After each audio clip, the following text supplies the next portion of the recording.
everyone. Sorry we're a bit late. It's Sunday once again.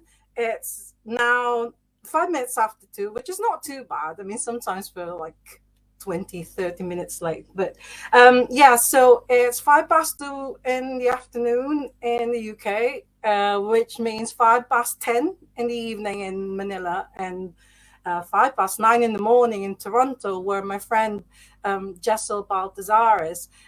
He's a big fan of Trashcan Sinatras. That's why I put in Toronto's time zone in there as well. So I'm really looking forward to chatting to this week's guest drummer, because I'm looking forward to actually finding out more about him and this band.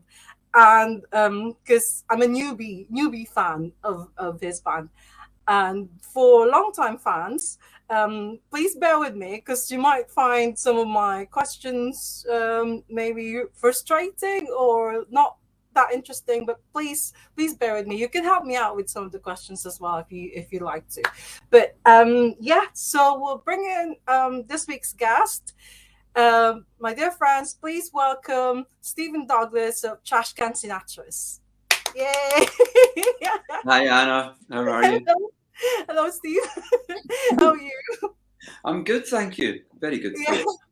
We're a bit late because we're okay with the camera, but the sound. Yeah, it was my fault. Just I was trying to do this on my new phone, but it wasn't having it. So we're on my 2010 laptop doing this. I hope it's okay for everyone. Well, we can hear you loud and clear. So, what's the weather like there at the moment? I mean, it's gone mild now. I'm in Glasgow. It's lovely just today, actually, and it was lovely yesterday. Really beautiful. Still quite chilly, but it's lovely. Lovely sunny day outside. How is it, Manchester? You're in Manchester, Anne, is that right?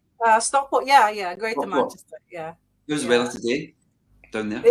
It's kind of mild. I mean, I'm actually wearing a t-shirt for like months. I've been wearing all layered up. But today I thought, well, it's a good time to sort of like wear a t-shirt, but it's still a bit chilly, but it's okay. Yeah. Yeah. Normally when I have my guests, because I go to a lot of gigs, and I always sort of like check the drummers and stuff. But normally what I say is the last time I saw you.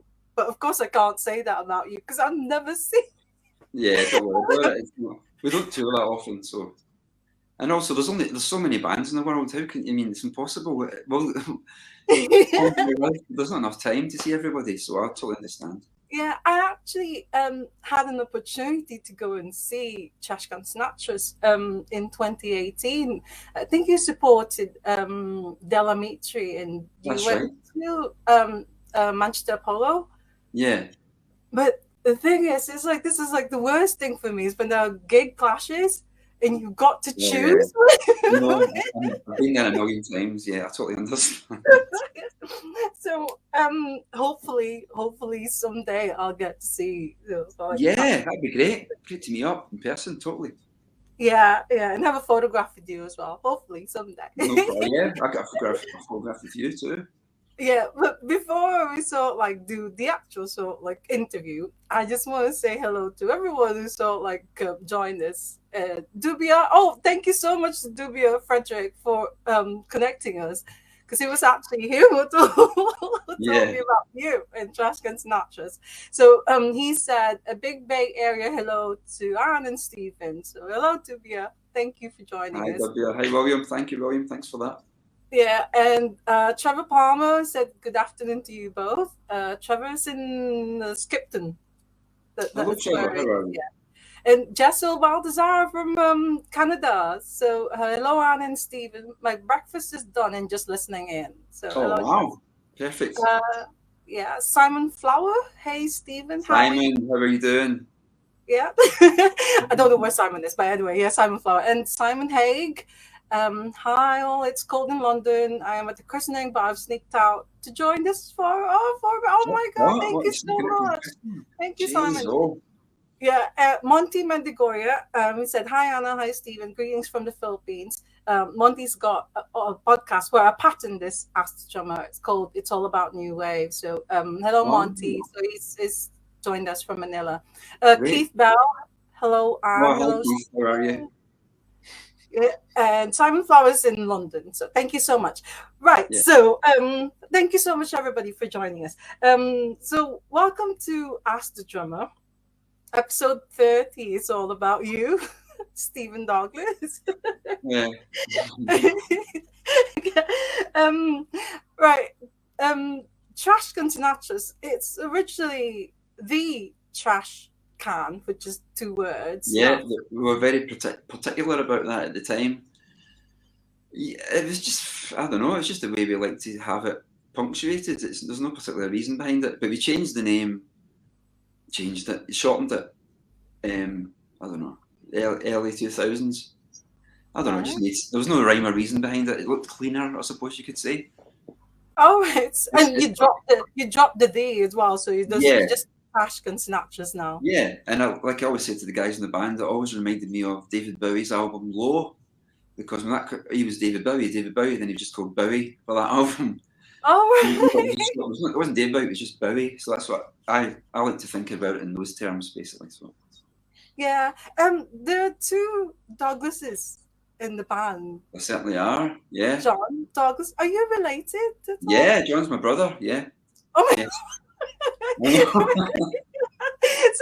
because I'm really so like it's when I was researching your name, so the connection, there's also the connection between Eddie Reader and Trashcan Sinatra. So one of the band members is the brother of Eddie Reader. So that's right. I know I'm getting confused. No, that's right. Yeah, Francis. But yeah, it's quite a mix-up.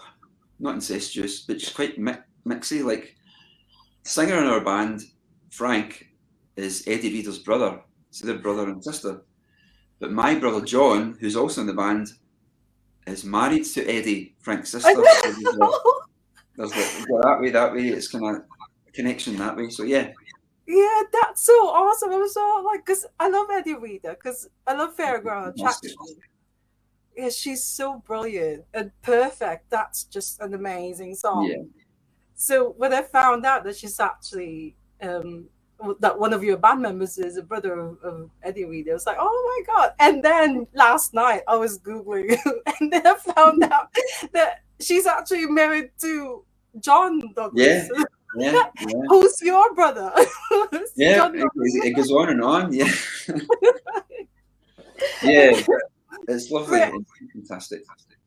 Yeah, and another thing that I found out, I mean, I told you this when I sent you a message last night, that you're younger than me. I can't believe that you're actually... I don't know what to say to that. Well, I'm surprised you... I mean, come on. No, because, normally, band from the 80s, because we're fans of like bands from the 80s, we always think that, oh, at least I do, I always think that they're old. At least older than me. Well, I'm pretty old, but we are I suppose you could say we are an 80s band, but only because our very first single came out in 1989, so everything else after that was the 90s, basically. So, well, not really any. Well, our first single came out in the 1980s, the tail end the 1980s. So. Yeah. So you're more so like a 90s band then, not. Yeah, that's most of our activities. I suppose you could say. Yeah. Well, I'm still good. But you must have been like really young when you joined the band. Yeah. Yeah. I mean, I went through a bunch of different incarnations really early on, but I think the first gig we did, I played bass at first, was in 87. Yeah. And I was still at school, I think, or leaving school. There was a mishmash of different members along the line, basically, but I gradually moved on to the drums, basically. But yeah, 87 was the first one, jeez, oh. And then, yeah. All right. So, yeah. long time Yeah, ago. so you're born Yeah, we in were pretty young. Sorry, I forgot what you're saying. Yes, we were all pretty young when we yeah, started yeah. doing Well, it. but we'll go back to sort of like from the very beginning. So you were born in Irving. Is that Yeah. how Yes. you pronounce it? Because you know, it's funny because I actually had to listen to this to letter the Irvin. Proclaimers letter from Irvin, America. wow. Well, Yeah. yeah, yes. But the Proclaimers are from Auchtermuchty, I think, even though they live in Leith now, the big Hibs fans. But so they pronounce it their way, but it's just Irvin. Irving. Irvin. But then again, it's a Scottish accent saying it, but yeah, Irvin. Or like posh people, Irvine. But no, Irvin. It's Irving, yeah. So, Yeah, you did it perfectly. That's great. Yeah. right. So, what was Irving like when you were growing up? Because that place is actually quite new to me. I had to sort of like Google it, find out where it is, which is Yeah. just outside Glasgow, isn't it? Yeah, it's 25 miles outside Glasgow. It's just a wee Scottish seaside town. Not a lot in it. I mean, I like it. You know, you can see there's a beautiful island of Arran just across. You can see from the beach in Irvine.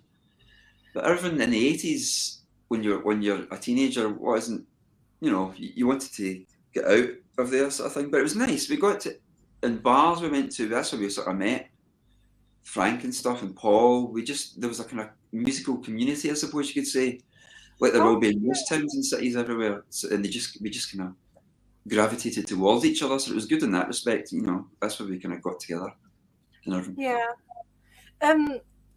I also sort of like looked up all the like notable people in Irving.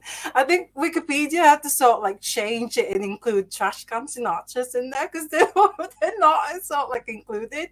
But I've noticed that Simon Neil from Biffy Clyro. Yeah. He's Well, from is that? Here's the thing. In Ayrshire, Irvine's in Ayrshire, and so is Kilmarnock, where we used to have a studio actually. And Simon and the Biffy Clyro guys, I would view them as a Kilmarnock band. But the thing about Ayrshire is the biggest maternity, in fact, the only maternity hospital in Ayrshire was in Irvine. So I think you'll find anyone in Ayrshire was born. Tons of people in Ayrshire were born in Irvine because that's where the maternity hospital was. So. Oh my god! So it's very much like Bells Hill as well. Because I Yeah. remember when I was talking to Well, I don't dislike Bells Hill. Yeah, when I was talking to Paul Quinn and sort of like looking at all the notable people from Bells Hill, and then he said the same thing, that the maternity sort of like hospital is in Bells Hill. So it's like but Eddie Reader is actually mentioned in that one, but they have to put Trashcan Sinatras in there because you are from Irvine. So yeah, and Eddie's from Glasgow actually, originally. But is this Wikipedia you're talking about? Yeah, it's just sort of like when you look at, if you Google Irvine, and then there's a Wikipedia entry for that place, and then there's a section where it says notable people from Irvine. I was sort of like hoping that I'll find Trashcan Sinatras in that, because in Penny, I mean, when I googled that Penny, when I had Chris Quinn and Paul Quinn of the Orchids, they're actually in there. Notable people, the Orchids. Nice. I know, you got in the case with that. Yeah. Right, well, let me just say hello to Guy Keegan. Guy Keegan is the drummer of the Railway Children. Hello, Guy. So hi, Guy. How are you? Right. So Simon Flowers said you are now 2 bands on Amazon Music. Oh wow! So maybe there's one, the Trashcan Sinatras, and one just Trashcan Sinatras. So maybe that's one. Well, I suppose if we're getting really particular about it, but no, we're still the same band. It's just, you know, a variation on a theme when it comes to the name. Really. Terry Roth, hello from Seattle. Oh my God, hello Terry. Yeah, please come back. Said Terry. Yeah, I'll be there tomorrow. You know, it's just. Yeah, and my husband said that sound and vision all okay, is good. He's just next door, so that's Aiden O'Rourke. Aiden, how are you doing? And W said, nice to see the Trashcan Sinatras fans out in good force. So yeah, they're so lovely. Thank you so much.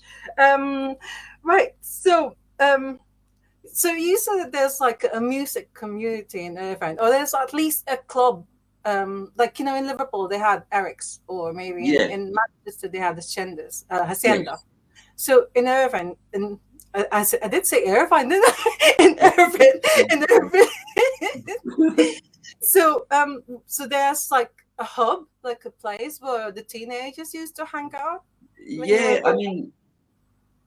there's different in our band. There's different generations. I mean, John is my older brother, and then Paul, the guitarist, is in our band is roughly the same age as me. So it's like wherever one grows up, there's different age groups, sort of thing. So they might have went to different venues in the town you grew up in. So for my brother's age group, I suppose you'd say, it was more just like bars and stuff, and people would put on just local gigs. Punk was a big thing, growing up for tons of people, just the same in Irvine. So there was kind of local punk bands and stuff like that, and they'd play in like places like the Grange Hotel, just like hotel function rooms and stuff. But when there was a bar, there was a pub we used to go to called the Crown, which was a real hub. But there was a club called the Attic, which yeah, anyone who was interested in anything vaguely musical gravitated towards in Irvine, I would say. Just a nightclub, basically. Indie nightclub, you could say. Indie disco. Oh, sorry, Oh, I'm getting that wrong. It was an alternative disco. That's what it was called. not indie. It was pre-indie. It was alternative music. So you'd have one of those places you'd have like goths, punks, indie people, heavy metal. It was just all this big stramash of people all in the one club. So, which I think is healthy. So yeah, the Attic was a place we went to in Irvine. I've read an article. This was actually published in 2011, so it was like 11 years ago. But it's from from Dallas Observer, and it's called like My First Show, and it says that your first ever gig that you paid for was the Smiths. Me? Yeah, you went to see the Smiths. Yeah, it was. Yeah. Well, they played in Irvine actually, which was quite in the Magnum, this kind of big sports centre in Irvine. And I saw the Smiths when I was 15 when they played. Yeah. So what was it like? The Smiths, the House Martins, and the Super Dragons. I mean, those are the bands that I'm really hoping to get to see at least before I leave this planet. But I don't know whether it's going to happen. But what was the Smiths? A dodgy one, I think. I don't know if that's going to happen again, personally. What was it like seeing them live when you were only? Kind of. Yeah. It's such a long time ago. It was chaotic. It was sold out. People were going crazy and stuff. But this may sound nuts. I love the Smiths. I'm a huge Smiths fan. But I remember even at the time, I felt maybe I'd blown it up too much in my mind before I saw it, kind of thing. But they were still great though. They were fantastic. Yeah, they were brilliant actually. But I remember getting the sense that Morrissey wasn't in. He seemed a bit distracted when he was there. But this is through my 15-year-old mind, Yeah. It was loud, and they're playing all these songs I liked, and it was strange.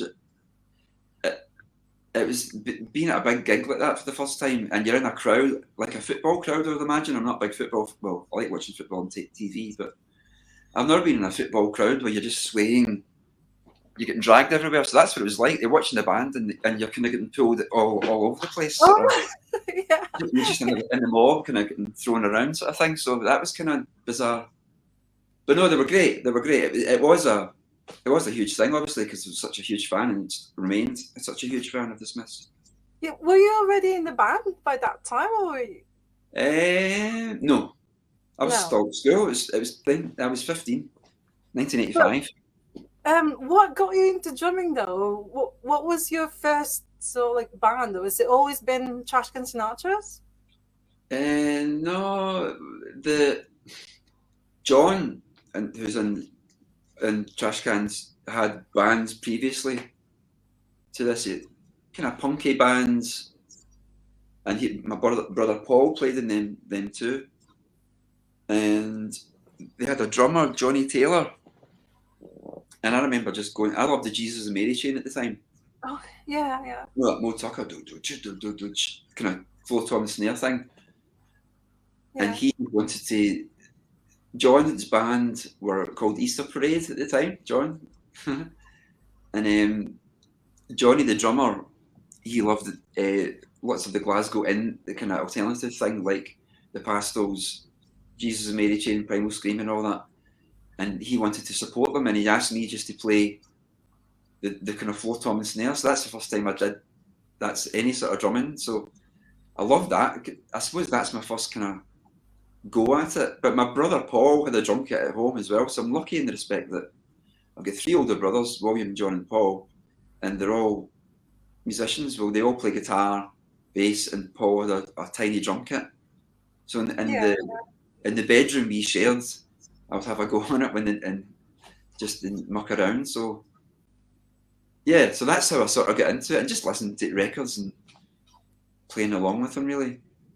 Did you have any lessons, or did you go for any drumming lessons, or just learned it? It's like a few years after that, just with a mate of ours, Fergus. Just 1 or 2. Just to, there's not. I think pretty much any instrument, if you can get the basic thing down, you just let your personality flow through it. And in a way, I think there's no right and wrong way to play instruments.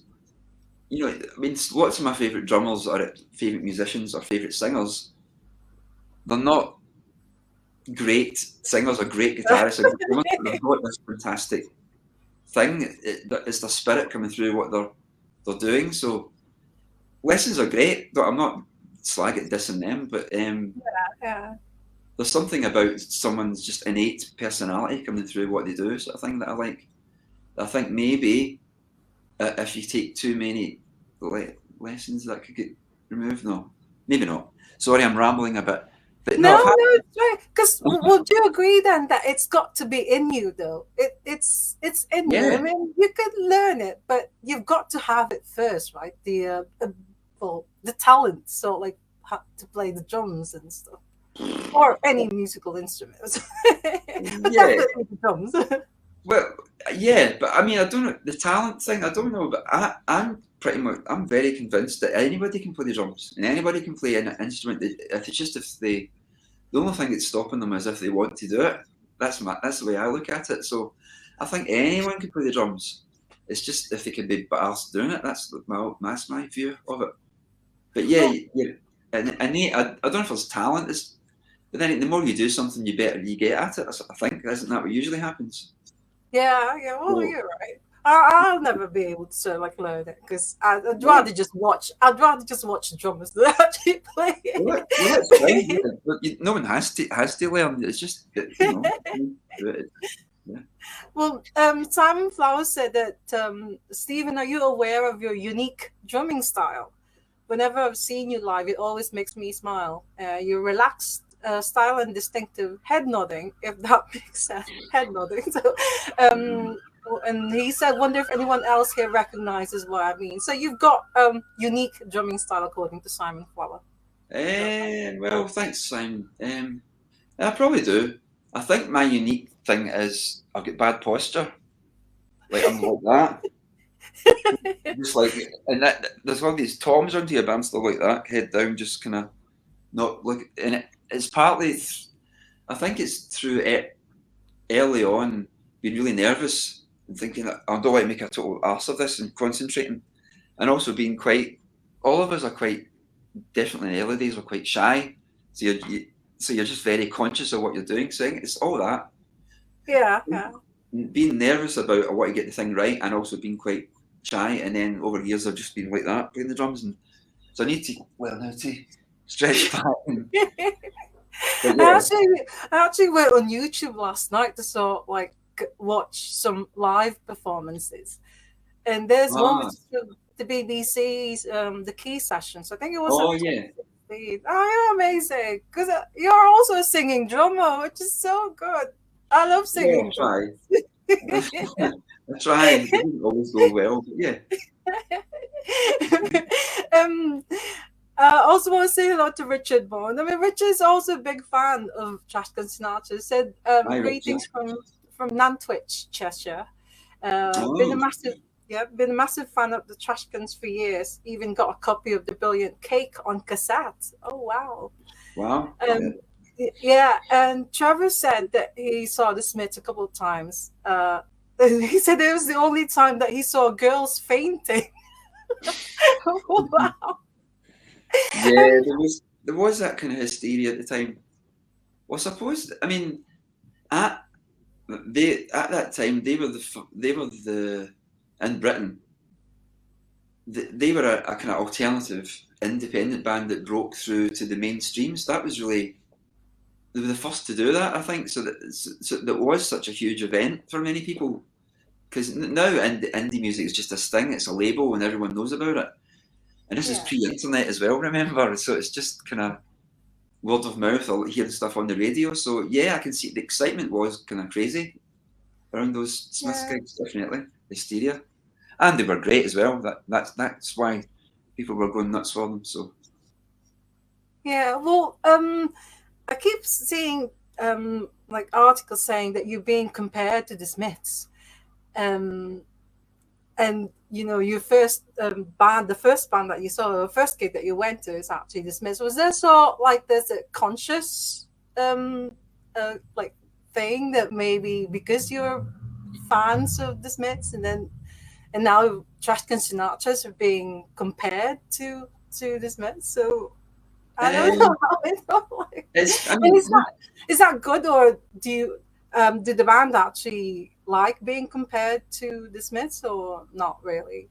well I can't speak for I can't speak for the rest of them, but well we're all huge Smiths fans, but the Smiths was my first gig. It wasn't the rest of the band's first. Like my brother's first gig was the Clash. So it's a big mishmash of first gigs everyone's the Yeah, band went to. So, but we're all big Smiths fans, and yeah, no, I don't have an issue with. No, the thing is, we're all confident that we've got our own sound, but we can't help. There's elements of it, elements of what you like does come out of your own music. But I know for a fact we're not derivative of the Smiths or any other band. We're doing our own thing, but of course we're playing melodic guitar music. You know, we're a kind of a melodic guitar band.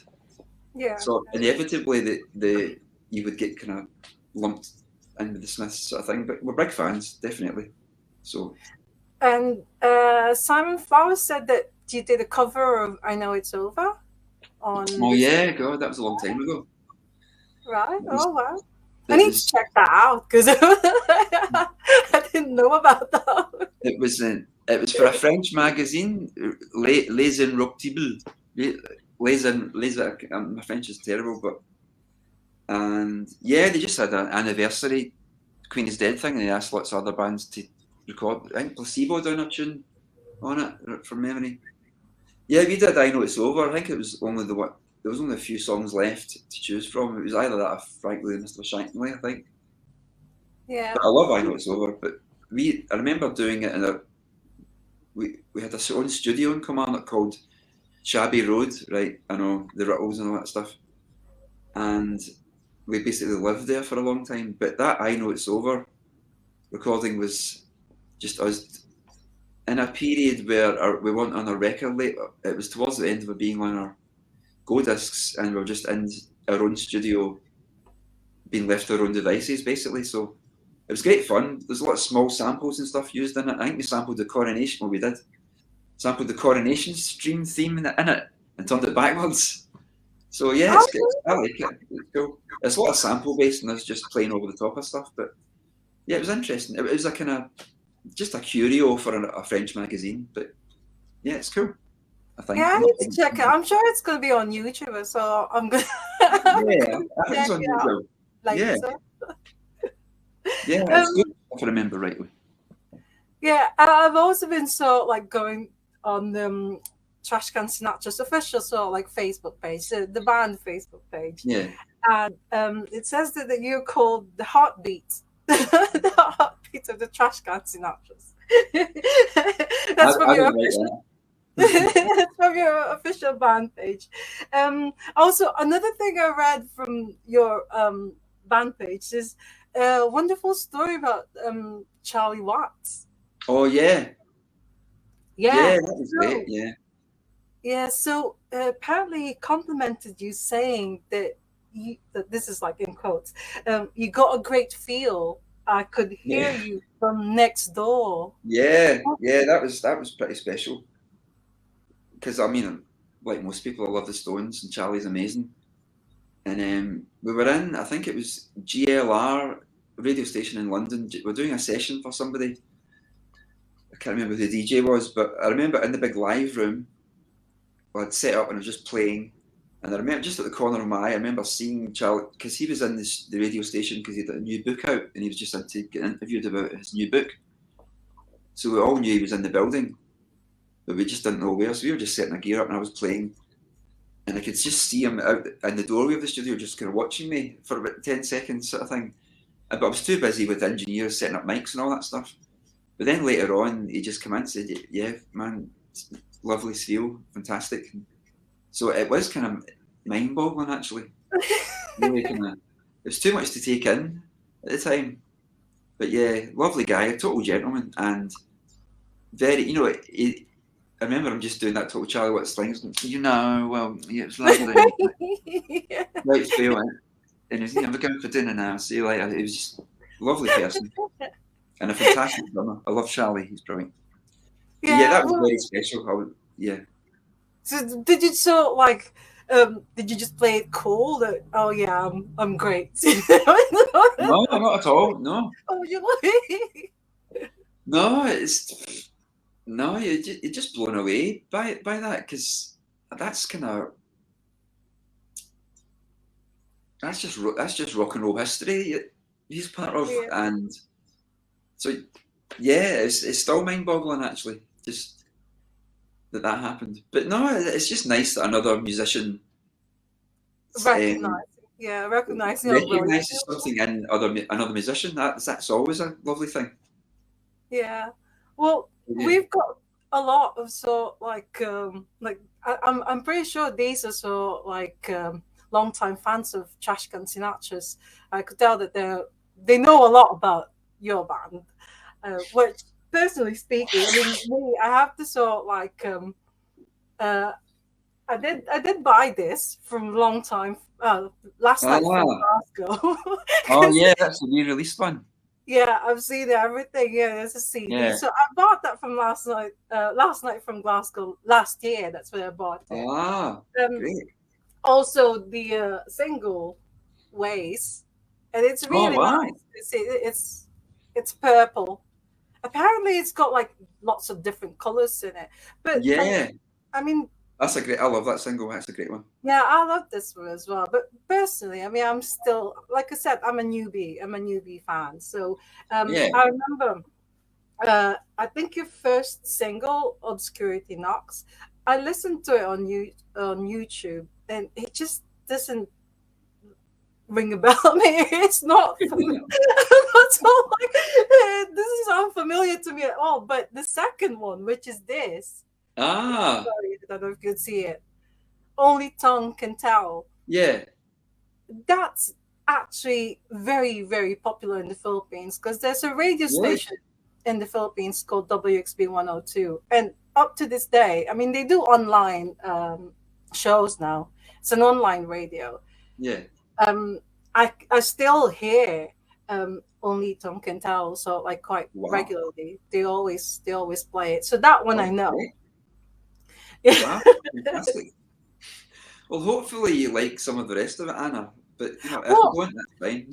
The thing is, I was telling my colleague at King B, like Neil from King B Records, I was saying to him, I can't believe that I've actually missed out on so many of these Scottish bands, and they're so amazing. Like the Orchids. Still, I only found out about the Orchids a few years ago, and then Teenage Fan Club, Mhm. which I was like, I didn't really know about Teenage Fan Club until I had Paul Quinn on the show as well. So I started sort of like getting into Oh, it. you hadn't heard Teenage Fan Club, right? That's Yeah, interesting. and again, like the Trashcan Sinatras, I was all like, oh my god! I mean, how did I miss all this? There's just so much music out there. It's it's hard to kind of keep track of it all. But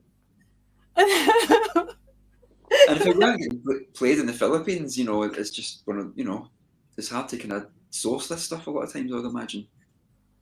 Yeah, but you do have a following in the Philippines, because that's actually how I found out about Trashcan Sinatras as well. Because like Facebook groups, like Yeah. music groups that we have, in, like with mainly Filipinos, they Mhm. do share like videos of the Yeah. Trashcan Sinatras. Oh wow. In fact, yeah, in fact, I was so clueless about the band. There was when I started collecting records, I've seen I've seen an album of a band called the Sinatras, Yeah, that's right. It was a band called Sinatras. I forgot about that.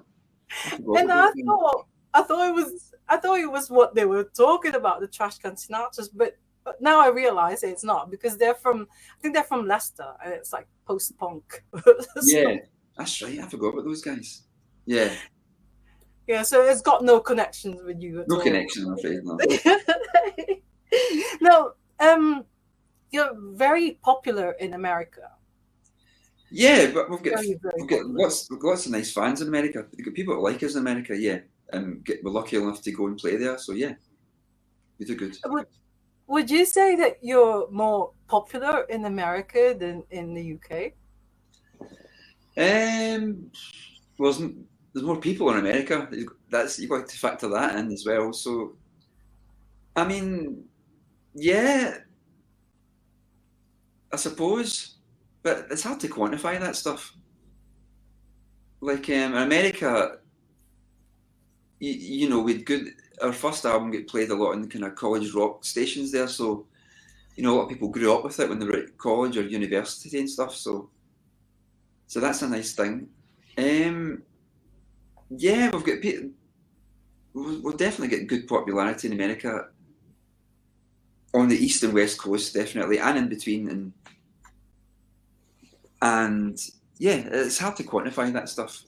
And we don't tour that often as well, so it's hard to tell Yeah. what popularity is, But yeah, we're lucky when we go to America, like LA or New York shows are usually sold out. So we're lucky enough to be sold out. So that's great. It's fantastic that people still want to come and see us. So yeah. Yeah, well, Simon Flowers sort of like he's got a better sort of like term for it, which is more appreciated. So it's more appreciated in America. More appreciated. Yeah, that's probably a better way. Yeah. And Yeah. so did you travel sort of like not just in America but anywhere else? Did you go like in Asia or? Yeah, Japan. Been to Japan a lot. Japan's fantastic. All right. Were you big in Japan as well? Or maybe you were.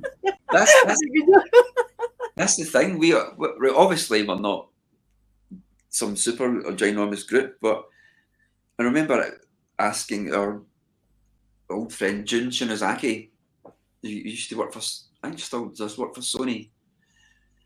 After the fourth time we've been to Japan, just saying like, how much do we sell any records out here? How does this work?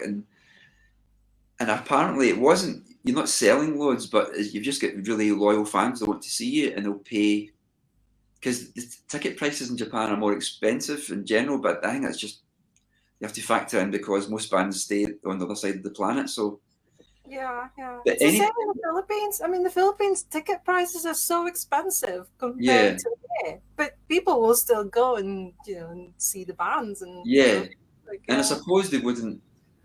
The gigs wouldn't go ahead unless people bought those tickets and it was viable for the bands to come over. So I don't know if somehow the agents in Japan and the Philippines can get a handle on will people go for this before they even organise the gigs. But who knows? But no, we do. Anytime we go to Japan, we have a great time and the shows are busy and it's great fun, and we get to go to Japan. So you know, Did you like it? Did you like it? in many ways, I don't. I'm not really. It doesn't really matter how many records we sell. We get to go to Japan, so that's all. That's fantastic. Yeah, I love Japan. I mean, it's such a cute place. Yeah. So we saw like I mean, I'm a big fan of Pokemon. That's why. All right, Pokemon. Yeah. What? See, I've got a pal that loves Pokemon, and I don't get it. And like Pokemon Go, you're walking around. And Is catching Pokemon them. always been? Was Pokemon a cartoon at first? Then it became a game. Yeah, it was like a Nintendo sort of like game. Right. I was crazy about Pokemon before I started record collecting. We actually went to Japan to go to Poke Park in Nagoya. And, Wow. but anyways, yeah. There's actually quite a lot of questions for you here. But before I ask them, in 2010, you did a tour of America, but I think the first one, according to this article that I read, the first one actually, the initial show was in a fan's living room in Portland. Yeah. Yeah. And I mean, nowadays, this house gigs are like a common thing, but Yeah. in 2010, that must be so like unusual to have a gig in somebody else's living room. It definitely was unusual, and it still is kind of unusual. But it's just a nice thing to do, and people like it, and of course it helps when you're a touring band in another country. It helps. It oils the. How can I put this? It just helps with the kind of the layout you have to give to go abroad, like for American visas and all that stuff. It helps to pay for things basically if you can do a few shows like that. And it's nice because you're in fans' homes and it's relaxing and there's food and all that stuff. So yeah, it's was it like a big house? So because like houses in America are big on. Well, I mean, I don't know what it's like. So many. Well, yeah, we've been in lots of people's houses that were lovely big houses. Yeah, but there's much more room in America as well to have big houses. You could say. But yeah. Well, Terry Roth said that it was amazing. So Terry Roth must have been in one of those sort of like house. Yeah, I think Terry was. Yeah. But before I carry on, I'm gonna ask all these questions that our friends have sort of like said. So how about a house gig in the UK? Said Simon Haig. Well, I mean, yeah, but I wouldn't be against that. But the thing about our band just now is two of the members live in the States. They're married to American ladies, and so that makes things a bit tricky. And been saying that, Frank, the singer, was over. In fact, he's just flew home today. Actually, we were recording some stuff this week. 4/5 of the band in Glasgow, so that was good. But it can't happen just like that because he lives in California. That was on your birthday, wasn't it? They posted it on your birthday. Which is fine, you know. The house shows in UK. I mean, maybe some point in the future if we're touring. Obviously, right. The pandemic and all that. Fingers crossed. We're going to slowly come out of this soonish. Fingers crossed. So who knows if we'll do house shows again? We might. We'll be touring at some point, I'm sure. So you never know. We might do some house gigs. Okay. Gilbert has joined us from Manila as well. Gilbert said that he was gifted. I think he was talking about this CD from his friend Danny, our friend Danny Castagna. I think it was this CD that he got that one. Cool. So hello Gilbert, and Simon Flowers said that his first gig or first show was The Clash too. And Jessel from Canada, he said that I wish someone would post videos of early gigs from 1989 to 1993. And do they exist at all? Do they does all that exist at all? Do you know of any? I don't know. Well, there's stuff on YouTube of us from early 90s, I think. But I don't know if there is much stuff that's alive from that time. Well, maybe some fans have got them. They will just Maybe maybe someone's got it in their files somewhere on a yeah. old high videotape. But I'm not sure if you've got really early stuff, live stuff. Scott Gibson said, "Love the drums on Hay Fever." Oh, great! Yeah, that's one of the songs that was that you played on that the key sessions, the BBC key sessions. I think. Oh yeah, that's right. That's right. Yeah. I saw that last night. It was really good. Any tour plans, Stephen? I don't know. I was going to ask that later, but yeah, Scott Gibson said any tour plans. I mean, yeah. If all going well, we should be hopefully doing something. Well, we're recording like very piecemeal, one step at a time, an album. So to do a tour, you have to have an album to promote, really. So when we've got a new album, I'm sure we're looking at doing a tour of some sort, definitely. And Simon Haig said, "How has it been in the studio with the new stuff?" Good. Yeah, it's sounded cool. Some of it is hard, needs finished and stuff like that. But no, it's been good fun. It's good fun. Yeah. And Karen Bedore, hello from Chicago. Hi, Karen, how are you doing? You could always do Zoom birthday calls. Right. Is that those things where people pay you $10 to say happy birthday to them? Maybe. Yeah. That's one of those sort of like greetings, like personalized greetings. So you pay them, and then they will sort of like their favorite band will greet you or something. But I've got this quite long question from Jessel in Canada. Okay, that's fine. I'm gonna read it. Wow, is that like A4 pages of? This is my script for you. All right. Right? Okay, so he said, hello, Stephen. During the first few albums, there were always some upbeat, fast songs like Obscurity Knocks, Who's He, Pop Palace, etc. Especially in the debut album and the B-sides, so the singles. And then he said there was even a very fast live version of Best Man's 4 that I wish some new band will cover someday. That's what he said. Okay.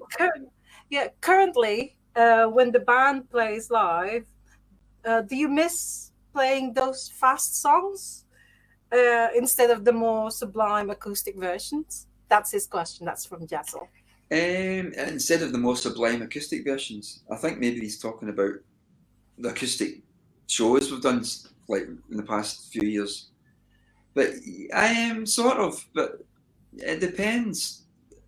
I mean, yes, yeah, but we still do Hay Fever and stuff like that. But Who's He?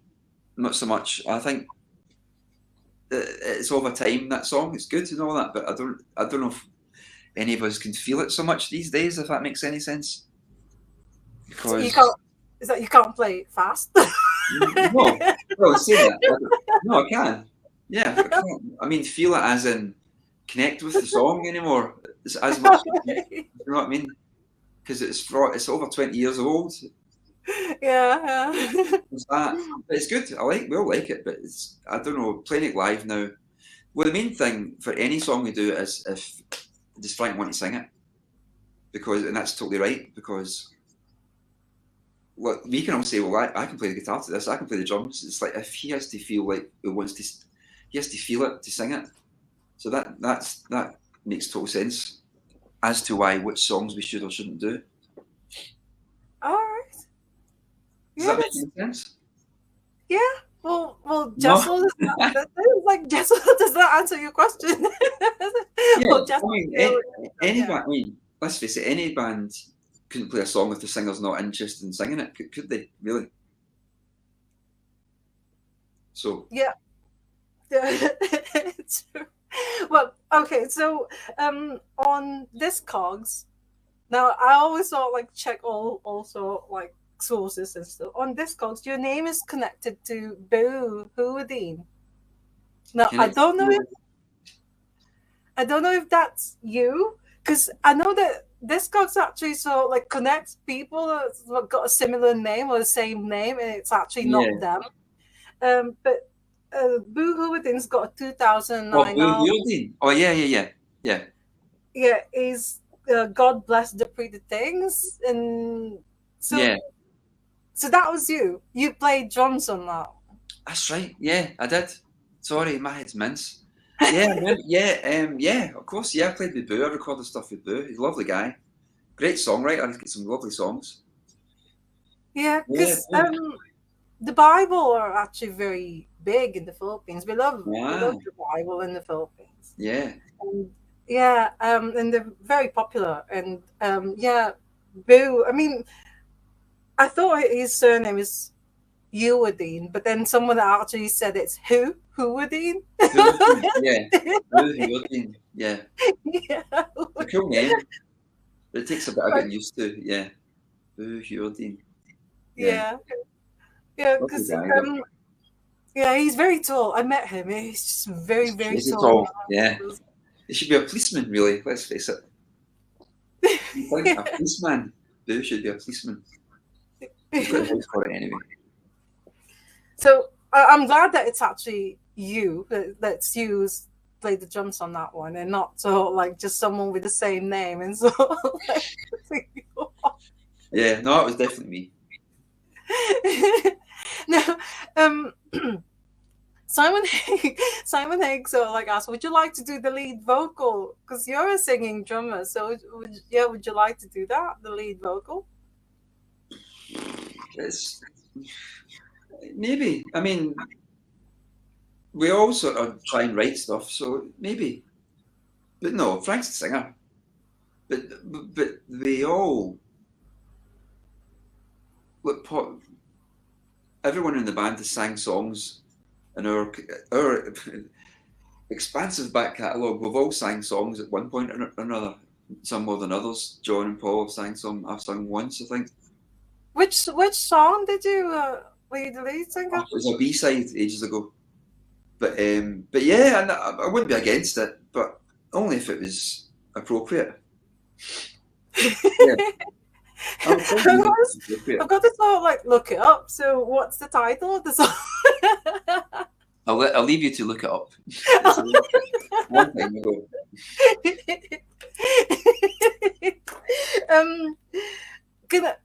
Can I ask you about this? Because normally I sort of like ask the guest if there's anything that they didn't want me to ask, but because we're sort of like late, I hope you don't mind me asking you about this. Pledge Music. Yeah. You had some sort of like problems with Pledge Music in the past, because the reason why I wanted to ask you about this is because Hipsway, they're supposed to do a tour, but they were also got messed up with Pledge Music as well. So the tour was cancelled. Was this about 6 years ago or something like that? It was 2019 because I love Candy Opera, and Candy Opera is supposed to be supporting Hipsway in their tour. Yeah, but it didn't happen because of apparently it's because of Pledge Music. So like Pledge Music were right. That's how that tour was put up. Yeah, they just, I think, where you think you've got control over the money, but you don't actually, and they can. Yeah, it's just that we've been bummed a few times with that kind of stuff. So now we'll do this thing called Patreon, which is fantastic. Which is you provide content to fans of your band, and it's a subscription type thing. Yeah, basically like Pledge, except there's no middleman. But the Pledge thing, yeah, is kind of a lot of people get done over by that. I think Frank Black as well, Pixies guy, he gets stung by Pledge as well. So yeah, I suppose it did seem a bit too good to be true. The whole Pledge music thing. Yeah. I think So it's what worked happened? for some people. What happened with it? I think that the money just kind of. I can't remember really. I'm trying to block it out probably, but the money just kind of. Oh, sorry. That's the way. But did the fans sort of like get anything? I think from it? no, they got the fans. The fans got their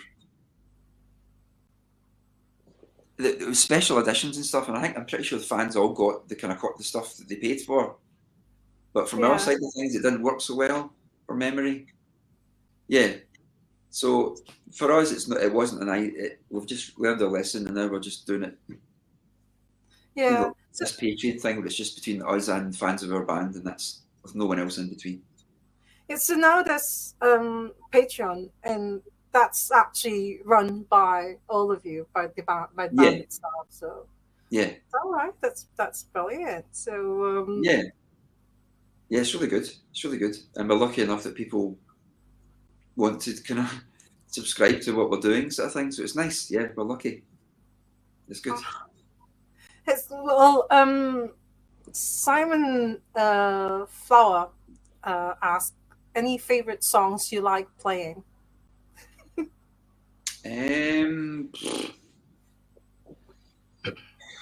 Yeah, a lot. I like weightlifting to play. There's a song of ours. I like playing them all, pretty much, apart from some that are a bit trickier than others. But I like. There's one called Therapist, which is from the late '90s, which I like playing. But I like playing them all. I don't know why I'm picking one or two. I like playing them all, really. Pretty much. I don't have any.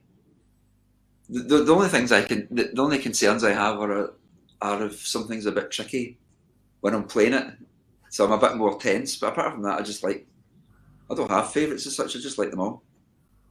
He followed it up with which are tricky. Which songs are tricky was?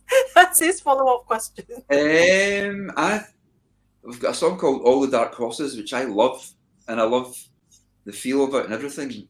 I really like what the drums on it and stuff like that. But I'm singing at the same time, and it's a bit tricky. Singing and doing this other stuff at the same, or it can be a bit tricky. I've done it.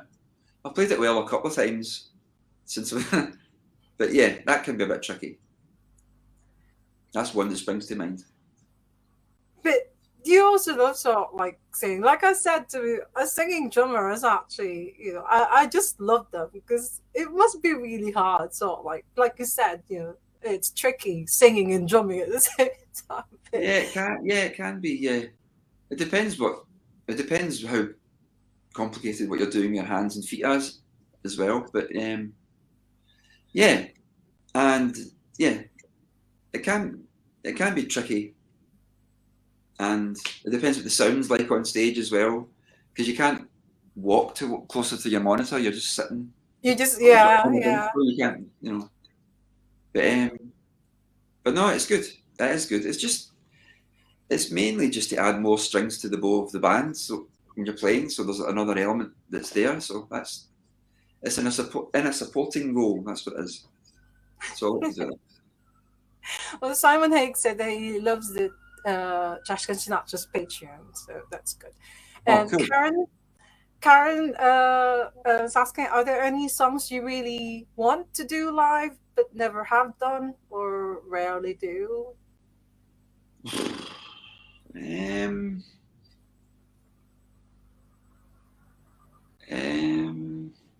I'll Get Them In is a good one we've not done. I Must Fly is one I really love but don't do because Paul sings that, and I don't think Paul, guitarist in our band, I don't think he's up for singing live, but I love that song.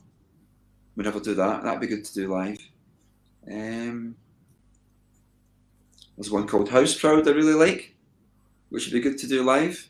We never do that live. There's a bunch, Karen. So, but it depends if they sound good or not when we actually play them. It's all well and good recording them, you know, when you've plenty of time to redo stuff, but actually doing them live sometimes can be a bit tricky for everybody, not just me. So yeah, Yeah. there's a bunch. There's a bunch. And Sean Haney said, John, highest. how you doing? John Haney. Yeah, Yeah, Yeah, Sean. Sean Haney. Hope you're doing good, Sean. I've not saw you in ages. It said, what kit are you using in the studio? Interesting. It's the one we've always had. It's like the Gretsch, the one. Obviously, we don't use it in America because we hire drums there. But it's the Gretsch kit we got in the early '90s. I think it's a Grand Prix. I think. Sean, I don't know if you're up with all that kind of stuff. But it's a Gretsch Grand Prix. I think from 1989 or 1990, and it's great. But it was but recording there, I was using that with a pearl sensitone snare I've got, which I like is steel, which is because the other ones would. So it's good just for variety. Hope that suffices, Sean. Yeah, it's good when actually you get asked like proper drumming questions. Yeah. Because I'm not really I don't know all these like the drum kits and stuff. But anyways, yeah, that's really good. Thanks, Sean. Yeah. I'm pretty similar. Andrew I'm not an expert in all this stuff either. Andrew Davies said, "Hi, Steph. What is your favorite cover version, and what Trashcan song do you enjoy playing the most?" Andrew Davey. Andrew Davey, yeah. Andrew, how you doing, Andy? What's your favourite cover version? Cover version, yeah. Oh, which I've got to say, when apparently Trashcan Sinatras was originally supposed to be a cover band. Is that right? Yeah. Well, this is before I joined. It was. This is super early, the very earliest incarnation of it. It was Frank in the band and Paul Ford, the original drummer, and Davey Hughes, our bass player. They were on this unemployment sort of course thing where they had to make, part of it was make some sort of art or do something creative. And they thought, we'll just form this band. And Paul Ford, the original drummer, he used bins, trash cans, as drums. So they just called themselves the Trashcan Sinatras. And it was just a kind of a silly name for that thing they were doing that day, but then it stuck and we just kept it. So. Oh wow! So that's where the name came from, though. So yeah, so you had trash cans as your drum kit or something. Yeah, that was the thing. This is just before I joined, though. But yeah, that's where the name came from, allegedly. Yeah. All right. So what's your favorite cover version then? That's Andrew's cover version of. Does Andy mean cover version of that we've done, or I don't know? Oh, we do. Well, if it's cover versions we've done, I really like our version of Born Free. I think that's great. And I play the bass on it. And that's not why I like it. I just think it's brilliant. Frank sings it brilliantly as well. Yeah, I really like that. That's on YouTube. If anyone wants to check it out, it's really good.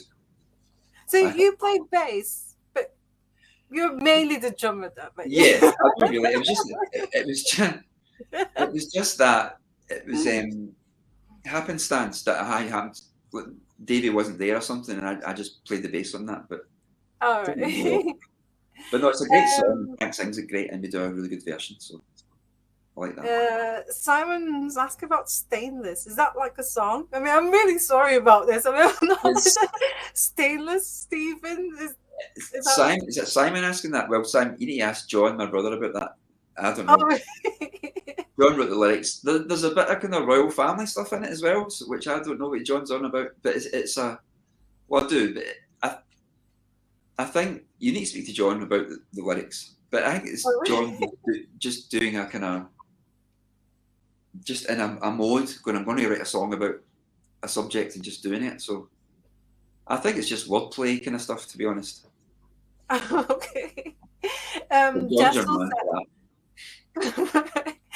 Jessel said that he loves your drums in the instrumental outside. Oh yeah, that's great. I love that too. But a big part of that was Frank just suggesting we record the drums outside. Hence, it was called Outside. We ended up calling it Outside. Because our old studio, and we used to have a studio, Anna, in Kilmarnock, in Ayrshire, a wee town in Ayrshire. And it was above a Chinese restaurant. But to get to the studio, it was a kind of spiral stone staircase. But at the bottom of that staircase, it was just a hot kind of area outside, like a kind of, just a backyard part, but of stone brick, but you were outside. So we set the drums up out there about 6 o'clock in the morning, so there was no traffic noise so much, and just done them outside. So it's got a specific sound. So that was good. All yeah. right. But I love the vibe we got with that. It's just we all just played together, and it worked. Do you still have that studio, or is that? No. No. That was a long time ago. What's happened to it now? What's happened to that place? It's been turned into flats, like everything is these days, turned into flats. Oh. Yeah. No, it was when we were on it was when we were on a quite biggish record label, and we had money early on. We thought, let's buy a studio, and it was the studio that we'd demoed our original demos in, and we lived around there anyways. And the guy wanted to sell it, so we thought, well, why don't we take it over? So it was brilliant having it. It was great, but no, it just cost too much money. You know, it became a bit of an albatross around our necks a wee bit. Yeah. But it was fantastic at the time, though. It was brilliant. Oh, but all things must pass and all that. It's fine. Dog McLaren, he said Mr. Grizzly. Yes. Is that another song? That's a B-side, yeah. All right. Okay. Oh, is that the one we sang? Yeah. Yes. Ah, I'm gonna look it up. Thanks, Dog. Thanks for that. Okay. Right, Simon Hegde has got to get back to the christening now. So thank you so much. Yeah, and he said that he loves your drumming and singing, and look forward to the new stuff and the next door. So thank you so much, Simon Haig, for joining us. Thanks, Simon. Yeah, and Simon Flowers said Ghosts of American Astronauts. Yeah. All these are new to me, so. Yeah. Well, that's a great song. It's a cover of Meekon's songs. Where are the Meekons from? Leeds, I think. But yeah, we love that. I love that song, and we just done a cover of it in a kind of radio session ages ago.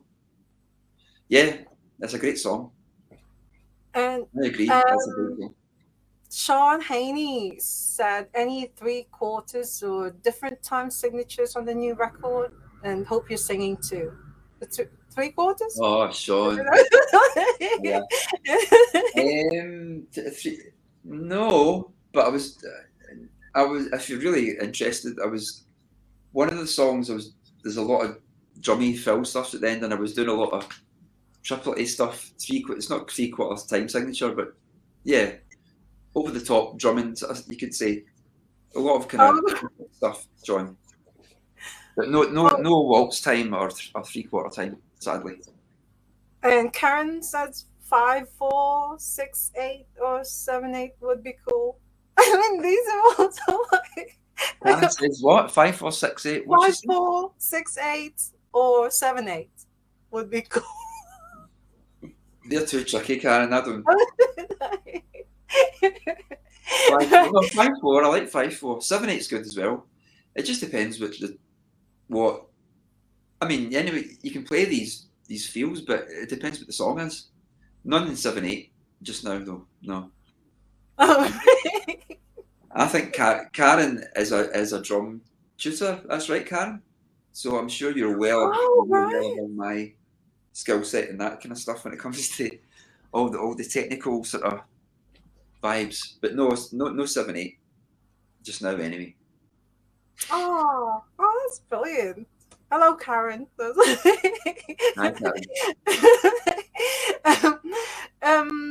Simon Flowers said that I love those B-sides. Jane's Estrange, No Gasoline, and Stainless.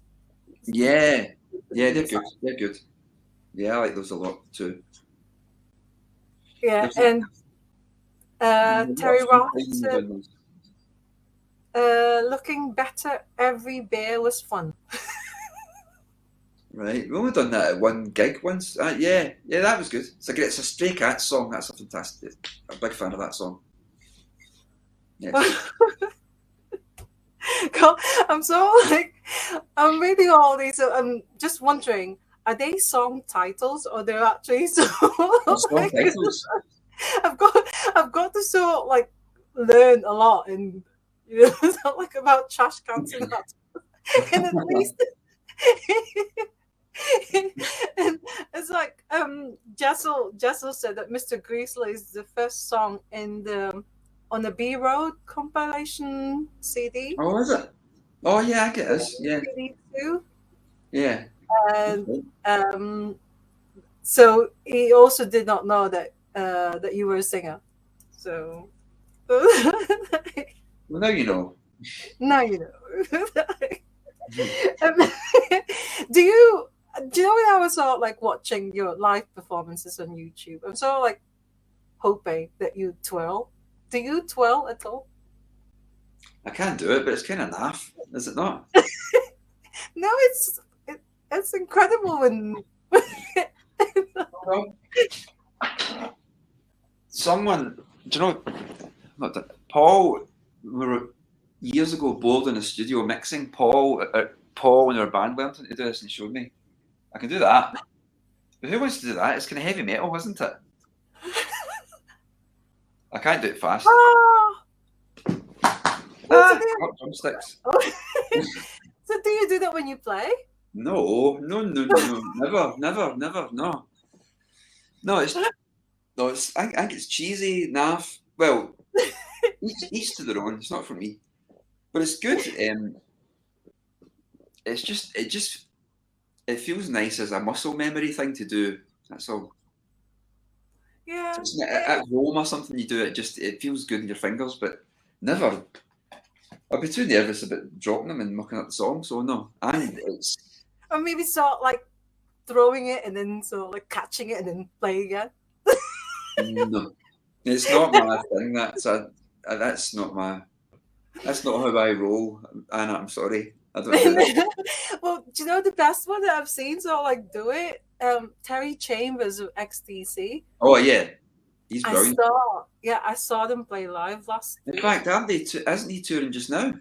Yeah, they're going to North America now to sort of like do the X with the E at the beginning. So they're doing XTC and they're going to North America.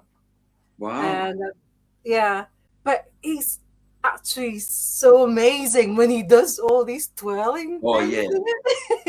Well, he's a fantastic drummer in the XTC stuff. I love that. I love those sounds. Simon Flower said, did you sing backing on Spanish Stroll live? A lifetime ago, yes. Like that's like 20-something years ago. Yeah. Yes. The answer is yes. The answer is yes. Me and John sang the backing vocals in that. Yes.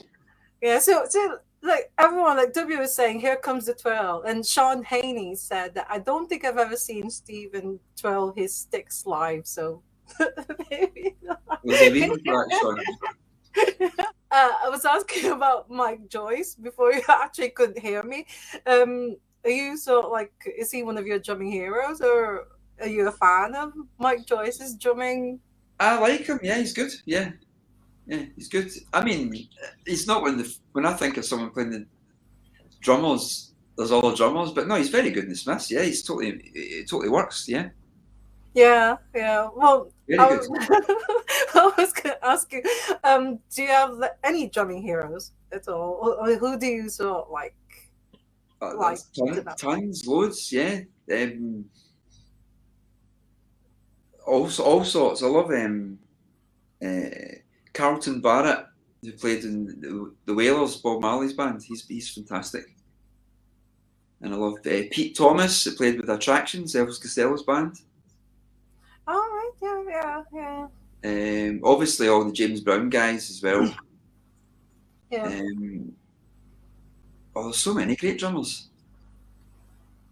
Well, once like from your, I would say, like, I don't want to say mainstream because it's like, well, because the two drummers that you mentioned, I actually don't know them, but so, like, the ones super that famous. the Wait a minute, Bob Marley. You've heard of Bob Marley, haven't Oh you? yeah, of course, yeah. Bob Marley's. But I mean, I think The drummer on the Bob Marley records. I love him. His name's Carlton Barrett. He's fantastic. oh right. See, I think that's all of the reasons why I I thought that I should do this as the drummer, because you I don't know, maybe for others they actually do research and find out who the musicians are, but Yeah.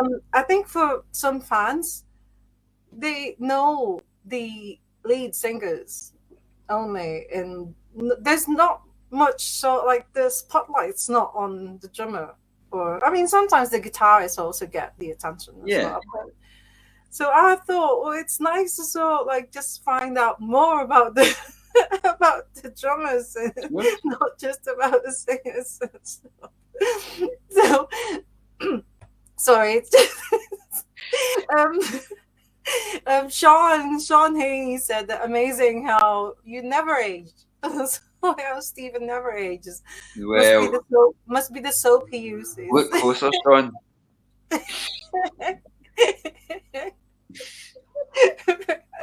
So you don't do any of the twirling when you play live, but have you ever had any sort of like drumming disasters? Yeah, total loads. One that really sticks in my mind was last time with Sean, actually, Sean Haney. Sean, remember last time we were in Japan? We were playing Fuji Rock, and it's a drum disaster no one noticed but me, but I noticed. I was playing a song and my bass drum pedal just stopped working. It went all soft. It was all going all loose and stuff, and it was a hard one. And I was panicking. And during the song, I was kind of not shouting, but kind of saying to one of the Japanese stagehands, like, yeah, pedal. And he ran away and got another one. But that was pretty scary. But nothing really. The whole thing collapsed. Well, drumming disasters. Apart from going out of time, you mean, or speeding up or slowing down? Oh, have you ever sort of like hurt yourself? Like, because I remember seeing one time there was a drummer, and right from sort of like it's early on during the set that I saw blood dripping from his face, and I was sort of face. Yeah, I think he sort of like it's from sort of like the eye thing. He must maybe hit himself with a stick or something. Yeah, I think he hit his sort of like just the corner of the eye. That's unlucky. And I was sort of like thinking, oh my god, that must have hurt. But he just carried on as usual. And yeah, the show must go on. Of course. Yeah. But have you ever had anything like that where you actually hurt yourself and you fell off of a chair or something? No, just no. You get blisters in your hands sometimes. Maybe I don't know why though, but it just happens now and again.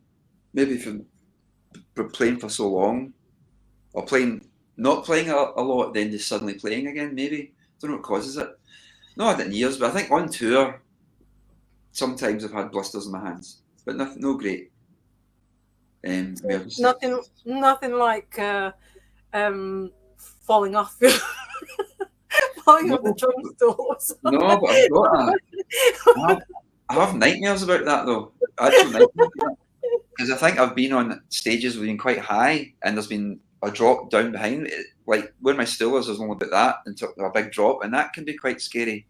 But no, I've never actually done it. No. Oh. I've been no actual disasters. No, actually, well, that's good. Well, what's so like? How would you describe like the audience of Trashcan Sinatras? Do you ever get like people moshing, like there's like mosh pits? No, I mean no. We're not that kind of band, really. Not a mosh band. But then again, the first times we went to first 2 tours of America we did, some gigs were like that. A wee bit, not mosh like a mosh pit, but just a bit wild, audience or a bit nuts kind of thing. So yeah. But that was just for I would imagine like our audience, just like us, are all so much younger then, sort of thing. So it's just youthful exuberance. Just you're in a gig and it's loud and you just start jumping around and stuff. But I meant to add something earlier. Favorite drummers, Chris Sharrock. He's Oh my God, I he's love one of the best drummers ever. I've got to mention him. How could I? He was in the Laz for a good while, and they shouldn't have kicked him. The Icicle Works. Icicle Works, of course. He's brilliant in Icicle Works. Yeah. Yeah. He played with everybody since then. And he was in I think he was in Shack as well. Yeah, he's the Wild Swans. He's played with Lou Reed. He's played with everybody. But the big ones for me are the Icicle Works and the Laz. Yeah, yeah. Absolutely astounding drummer, just fantastic. Yeah, really well. I don't think he does online things, but his nephew Jim Sharrock was on. I saw that. Yeah. Well, I saw the name and I thought, right, they're related, but he didn't mention Chris once, and I thought, well, maybe they're not. Yeah, they are. So and Chris Sharrock's son Jay, he's also a drummer. Jim is his nephew, but yeah. Well, hopefully, but I don't think it will happen because apparently he's not really into online things and stuff. But I've never met, which I totally understand. That's totally fine. Yeah, I've never met Chris Sharrock, but Jim said that he does this Beatles band thing at the Cavern, and they play. Oh, right. They play every Fridays and Saturdays. So Chris Sharrock plays in a Beatles type thing in the Cavern every Friday and Saturdays. Wow. Yeah, and he loves it, and he does Ringo, the Ringo part. Apparently with costumes and stuff. Oh so wow, really? Yeah. So I should really go and see him. He is an amazing drummer. I met him super briefly eons ago. For a minute, but he's just a lovely guy and a fantastic drummer. Just, absolutely amazing.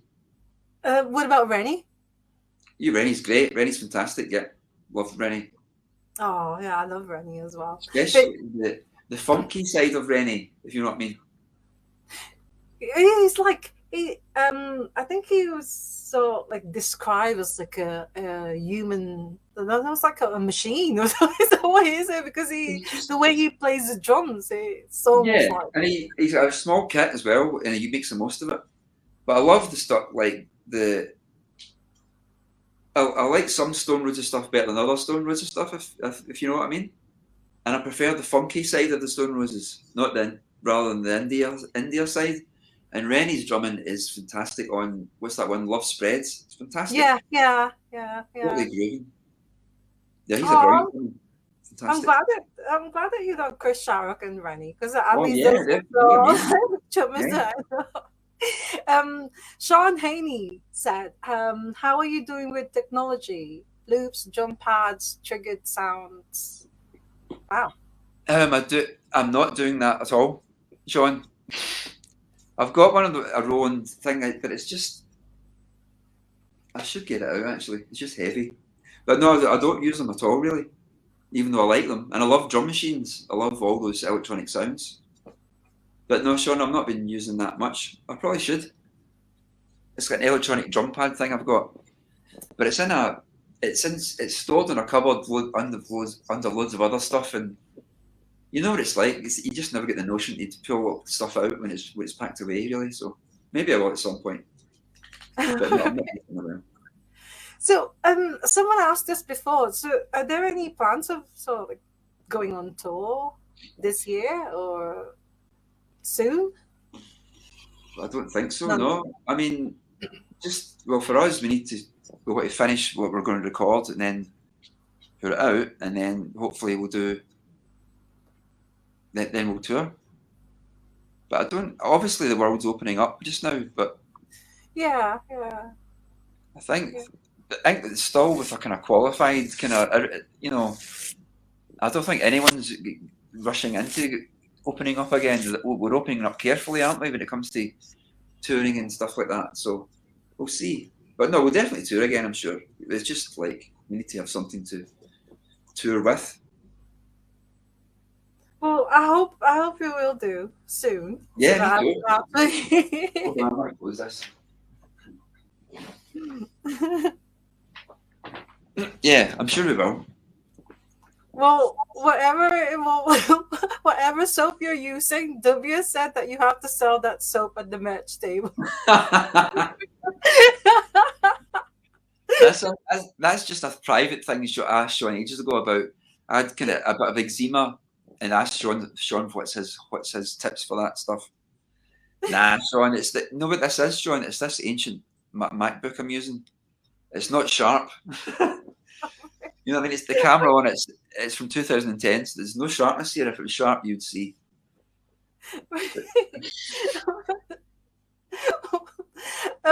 It's actually so like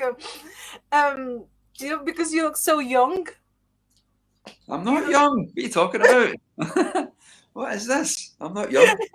I'm an old man. well, you do though, and I saw like that, especially that photograph that they posted on the Trashcan Sinatras page on your 50th birthday. That's how. Yeah. Do you remember What? that one? We saw like you in front of your drum kit. And that's how I found out that you're actually younger than me. And I thought, oh my god, you look so cute. And that was the one I used for the guest announcement as well, because it's such a lovely photograph of you with your drum kit. Oh, I don't know. Is it the one I sent to W? No, that's no. It's the one that I saw on the trash can And I'm Sinatra's. playing my drum kit, right? I don't remember that. Anyway, okay, yeah, we'll take your word for it. Yeah, I don't use it. That's why I'm a bit confused. But yeah. yeah. Right. Well, we're towards the end now because I'm really glad that you came back for it because I was all like thinking, oh my god, yeah, it's so because I have like part two as well. Well, Jessel said, thank you for your time, Stephen, and Not I at hope all, to see thank you. you in the future in Toronto. And Yeah. At Lee's please, Palace, maybe. yeah. So please make and sing on more songs. Whoa, okay. Right. Yeah. Julie, thank you for that. I'll get on the case. And he said that he'll be on a Trashcan Sinatras binge today. So Wow, Trashcan Sinatras binge. yeah. So do you also like write the songs with the other band members, or so how No, does it work? but there's definitely we've all got musical ideas and some get used, some don't, and there's always input from everybody. But no, haven't written any of the songs. But there's always input into them, and But not just drum input, if you know what I mean, other stuff. But no, who decides whether you're going to sing that particular song? it Sorry. depends. Well, I mean, well, that one I did sing. It sort of it was my brother's lyrics, and no one could come up with singing for it. So I says, "Look, I'll do it," and I just come up. That was just what I come up with. So, I'm definitely, um, yeah, I'm definitely going to sort of like look it up. that is what it is. But no, we have a singer in our band, and he sings most of the songs. But it depends if someone's wrote a song and they're singing it and it sounds good and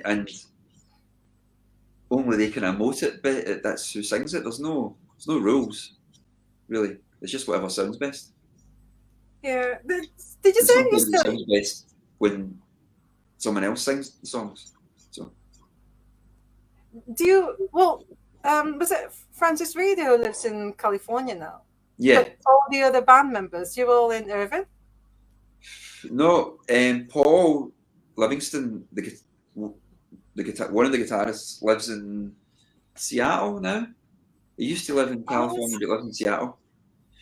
And Davey, the bass player, lives in Kilmarnock, and me and John live in Glasgow. All right. But So Kilmarnock's just down the road from Glasgow, so three of the bands that can rehearse and record together in the same room easily. It's just, and Paul can record his guitar and just send it over online, so it's yeah, fine. yeah.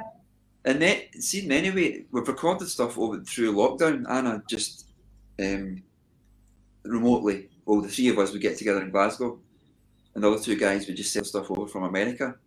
But in many ways, it's not that different to actually the way it always has been, because so often we would get the basic of the band down, and then Paul would overdub guitars on later, then Frank was doing singing later. So we almost never recorded live. Well, latterly we have recorded live altogether. Well, Ways, that's a new one. Was that recorded during lockdown? Or? Yeah, that was one where it was recorded. Yeah, and they just sending stuff over. So, but it's doable. But luckily enough, like Frank was over visiting the past week, so we all got together. Apart from Paul, who's still in America. So yeah, you can make it work. That's the beauty of the online world. You can connect like that. Yeah, because you know, because I'm sort of like discovering all these Scottish bands. Yeah. And I said, because I'm going to Glasgow in August, and I said to my husband, "Will you take me to Belsill?" I think another place that I'm gonna ask him to like take me is, "Will you take me to Evans?" Well, Evans got a nice beach. But hopefully, when you go to Belsill, are you going to go to the maternity ward in Belsill? Because that's like going there, isn't it? Because I went to Penley, and Chris Quinn and Keith Sharp from the Orchids, they actually sort of like did a tour. You know, they sort of wow, brilliant! Penley. So, so I'm sort of like thinking it would be nice, sort of like, because I love going to places where there's connection. Like I go to Liverpool a lot, and I don't really go on the usual the Beatles or like tour and stuff. Yeah. But I go to unusual places like where Paul Simpson's of the Wilds once used to live. Oh yeah. Yeah, and where Mick Head did his album for Adios Señor Pussycat. So like I'm always curious about places where the musicians have connections. Oh yeah. Did you say you like the Wild Swans? That's the guy. That's Paul Simpson, the singer. Paul Simpson, yeah. His band Care that Ian Brody produced. Do you know those guys? Who? Care? Care, the band. Yeah, with Ian Brody. Yeah. Oh my God, we love. Do you know that song? Flaming Sword. Flaming Sword's great, but Whatever Possessed You. Whatever Possessed. That is one of the best songs ever written, if you ask me. And his voice is astounding in it. It's fantastic. That should have been a worldwide smash. It's a total beautiful pop song. I love it. Oh my God! You know the Filipinos will love you even more. No, but I think it's obvious. That's just one of the best songs ever. It's beautiful. Yeah, because the Filipinos love Care. Yeah. And Paul Simpson and Ian Brody, and that song, "Whatever Possessed You." Yeah, it's beautiful. It's like, oh, I'm so glad. I'm really glad that you said that. Yeah. Just reminded me of it. You're speaking about. I mean, we are so like the same. So like age. Yeah. Yeah.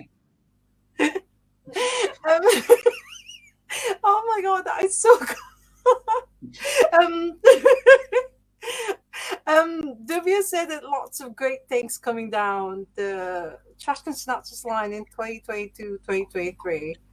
Round a beer to the lads when you hit San Francisco. Yeah, that'd be great. Oh, that'd be so good. Just obviously, like everybody, I miss traveling. I miss going on tour, obviously, but that is traveling, and just even just the thought of San Francisco. I was saying to Frank, who arrived last week when we were recording, I think he'd miss jet lag. Actually, miss being jet lagged, because you just know you've travelled internationally. So yeah, San Francisco, that all sounds fantastic. Any travel sounds great. I can't wait. When you do a tour, do you actually get time to sort of like do sightseeing? No, because there's no time. It's just you move on to the next show and stuff like that. So Oh, it's a shame. Yeah, I mean, sometimes you get time off, but very rarely, because it's not viable to the tour if you just take days off, and because you're paying for everything with Yeah, on your days off. But sometimes we get time to hang out. yeah. Yeah, but that's the But thing about. I think most musicians would say that touring, you don't really get time to. You're too busy. You're working essentially. It's work.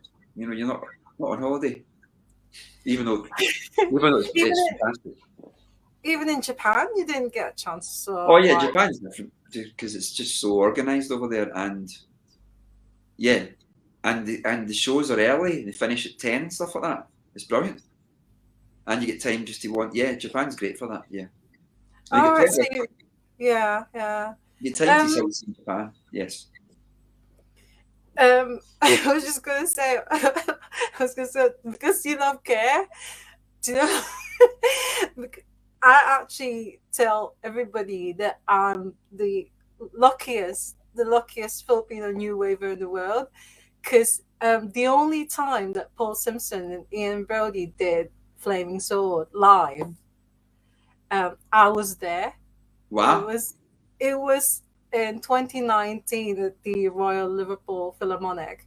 So it was the Lightning Seeds gig, and then they had Paul Simpson as a guest, special guest, and they did No. Flaming Sword live together. And I found out that that was actually the first time they've done it live, and I was like, Wow. oh my god, I was Wow. there. Yeah. I mean, I love Ian Brody's production and on those records in particular. But I always remember listening to Flaming Sword, thinking how could I imagine that live? Because it's very the kind of is it a flute or something at the beginning? It's Yeah, beautiful, or yeah, oboe or yeah. something. Well, Fantastic. I'm do you into go this, Anna. That sounds great.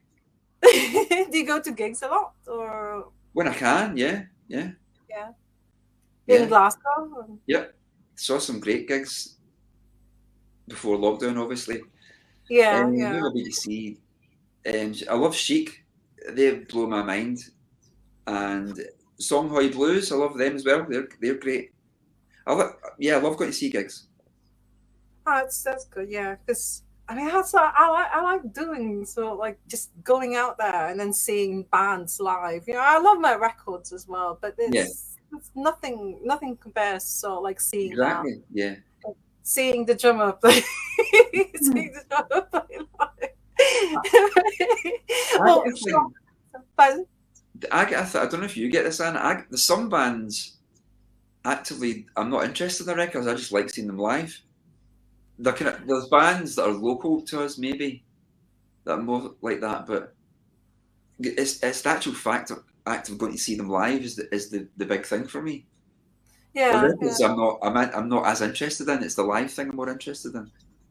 Yeah, well, I like getting records as well because at least I've got something to ask them to sign for. Oh, totally. Yeah. No, don't get me wrong. I mean, this is just bands that are local to me. Obviously, if it's a band that don't come here very often, of course, it's the records that you go by. But yeah, Yeah, yeah, and I also like having photographs as well. But it's just me. I mean, yeah. I'm so like. Sean said, "Ask you about Osaka. What happened in Osaka?" Osaka. Yeah. What about Osaka, Sean? He said that the last full band tour was Osaka, Japan. So I should ask you about Osaka. Yeah, Oh, maybe it's yeah. just the tour. No, yeah. Oh, I think maybe Sean's talking about we had time off in Osaka. Yeah, and me and Stevie Mulhern, our pal plays keyboards. He was with us, and I just love the whole Osaka. Like, there's a film Black Rain and or Blade Runner as well. I think Ridley Scott based Blade Runner on Osaka, basically. And I wanted to go to the parts of Osaka where all that neon is, and so that Yeah, was good yeah, fun. yeah. And just being around big, huge crowds of Japanese people, the crowds, the busy city, the neon. I'm a huge Blade Runner fan, like most people. So yeah, that was good. Go to check that out in Osaka. Well, it's good. Um, I've got a last question now for you because I know that Okay. I'm really sort of like happy that you're still here. But do you have any advice to aspiring drummers? Eh, You want to follow you and sort of like become Stephen Douglas? what would become me? I don't know about that. Eh, advice to just enjoy it and yeah, just be yourself, all that kind of stuff. You just don't just enjoy it and be yourself and play with. I would advise play with other people. Don't just. I would say a big part of me learning how to play drums was being in a band. I learned how to play drums by being in the band, if that makes sense. Yeah, Because yeah, yeah. I mean I knew the basic, but you just it's I don't know what you call it by osmosis. We all learn together how to play together, sort of, and by doing that, you become the musician that you are. I think. Does that make Is sense? is it an advantage to have your brother playing with you, or Yeah, I don't know if it's a. I don't know if it's an advantage or an. No, not necessarily. No, it doesn't mean anything. And I always remember Paul in our band years ago saying, "You don't act like brothers in the band," and we don't. But then again, you can't help but be like that, arguing sometimes. Over the years, that is, we're much more cool now. But yeah, you can't help siblings. Of course, they're going to rub up against each other. That's just the nature of it. But no, in the band, it's not like that at all. We're just there's no there's no dynamic. We're just all musicians playing together, and the brother thing doesn't come into it. he's a lot older than you though, isn't he? Well, he's You're like, older. Yeah. is he? Yeah, yeah. Because you're like, I forgot so like I've written it down because I was gonna say that you're like Master G. Mr. of G. You're like The Master Hell G of Gang. Trashcan. You're the baby of the band. Oh, I love that song. I love it. Oh, wow. you're So you're I the go baby by of the the unforgettable name of the man called the Master G. Well, my name is known all over the world, but all the foxy ladies and the pretty girl. Oh, he's great. Oh, that's amazing. Oh, I just love that. I was actually 10 years, I'm sure you're 10 years old as well when that came out. Or Yeah. maybe nine. Yeah. No, earlier you're talking about drumming heroes and all that. Yeah. There are drummers, obviously, guys I love and all that. But see, honestly, Anna, rap was a huge thing for me. I still love it, especially from a rhythmic perspective, because you just hear all these rap records, or sampling old James Brown records, and even the rap that Master G does, that's rhythm. Rappers Yeah. are drummers in a way. I think, not, but it's rhythmic. It's just all Yeah. it's and they're doing a rhythm over another rhythm, and it's kind of polyrhythmic or whatever. So yeah, sorry, I'm rambling a bit, but yeah, rap's a huge thing in my love of playing drums. Oh, that's I'm so glad. Sometimes it's all like I told you, I've got this script ready, and also like sometimes I forget things, especially when there are people sort of like asking questions as well. But I just thought of that. It's like because you're like the youngest, so you're the baby. So I was Not Paul. Oh, in our band, Paul, the guitarist, is 1 year younger than me, or half a oh, year younger than me. But in my family, I'm the youngest. There's four brothers, and I'm the youngest brother. But in the band, I'm second youngest. Paul's the youngest. all right. So are the other two also musicians, or is it just you and John? The other two, Your yeah, yeah. brothers. Yeah, my brother Paul played in a band called 6x7. They were a big rock band from Nottingham. They, they were great. Really played ridiculously loud though. But he played bass in them. They were on Beggar's Banquet record Oh, label. And William, my eldest brother, plays guitar and saxophone and piano, but that's amazing. just on it for his own enjoyment, sort of thing. Yeah, Yeah, so that's lucky to be in an environment like that a growing up. musical, yeah, a musical family and stuff. Yeah, So, were your parents also? Were your parents? no, that's well, my mum sings it church and stuff like that. She's a very good singer in that respect. But no, there wasn't a. My mum and dad weren't like, how can I put that? Well, everyone's musical, right? But they weren't musical in the respect of learning instruments and stuff like that.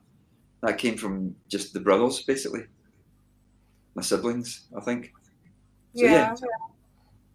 My mum and dad didn't play any instruments, if that's what you're asking. No. So just the four of you, just the kids. The kids are Yeah. Oh my god, that is so cool. Thank you so much for saying yes. Thank you. It's been a laugh. It's been a good fun. Yeah, I really enjoyed that one. I love the twirling and I love the rapping as well.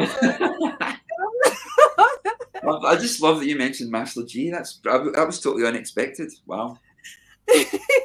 Wow. Yeah, because when I was like 10 years old, I just loved that song so much because it's so different. It's like something I've never heard. I've never heard before. That's the thing for everybody, Anna. That was like I meet there's a Oxfam I used to volunteer in near me. I still do. It's a musical Oxfam shop, and the young guys in it are on to rap, and when I'm talking to them about it, I'm talking to them about how you were the same. We remember a world before rap was there, and rap was this thing. It was like, what is that? And that's what Rapper's Delight was like. That record. It's like, what is that? That sounds. There was nothing else like it. So yeah. No, I'm so glad you love that record because it's astounding. It's brilliant. Yeah, and also I just realised that, do you know Tim Robbins, the actor? Yeah. You actually look like Tim. Yeah, you look like Tim Robbins. What? Yeah. Wait a minute. Tim Robbins, the actor. It's this what's it called? Shawshank Redemption? Yeah. Yeah. Wow. You think? Right. Well, I like him. I've never heard that before, but yeah, like Tim Robbins is great. I don't know if I look like him though, but he's a great actor. Right.